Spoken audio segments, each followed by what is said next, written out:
Representative Alexandria Ocasio-Cortez, Democrat of New York, in a series of tweets on Monday, called out her colleagues who opposed $2,000 direct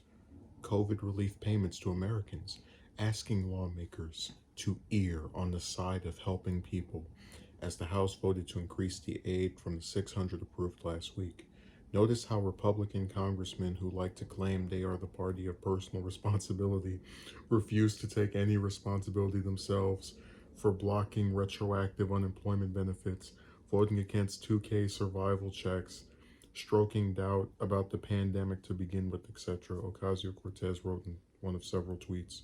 The House voted 275 to 134 Monday evening to up the size of COVID aid checks to taxpayers, sending the measure, which is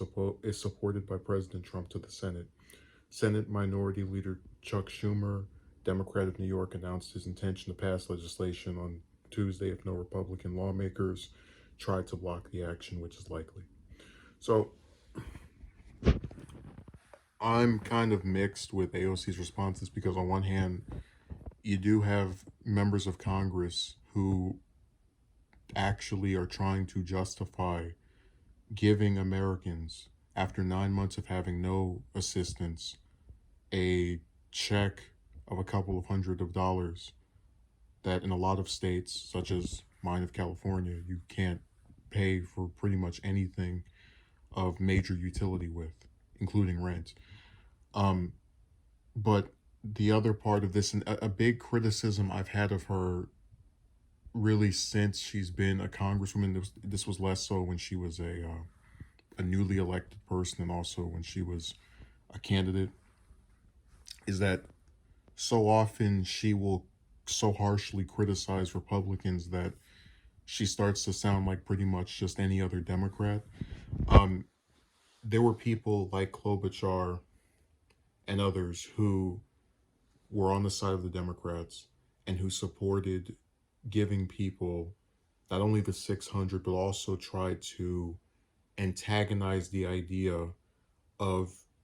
supporting Trump's position of increasing it to 2,000, who actually tried to justify giving people less than $1,000 after 9 months of nothing. And this is what I hate so much about partisan politics, because there are a lot of individual members of the House and Senate who are on the wrong side of this issue. And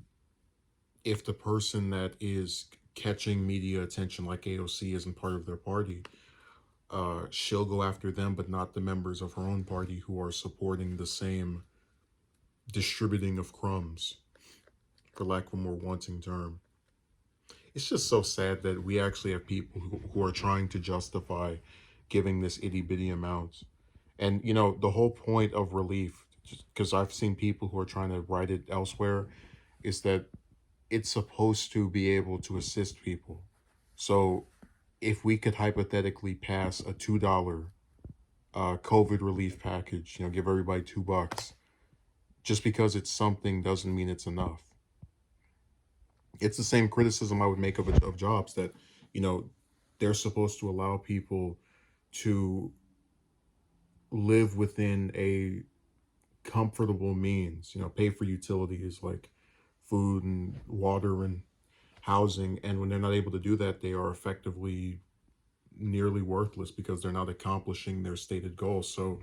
if these COVID checks, in being $600, are not able to support people in a wide variety of states, like California,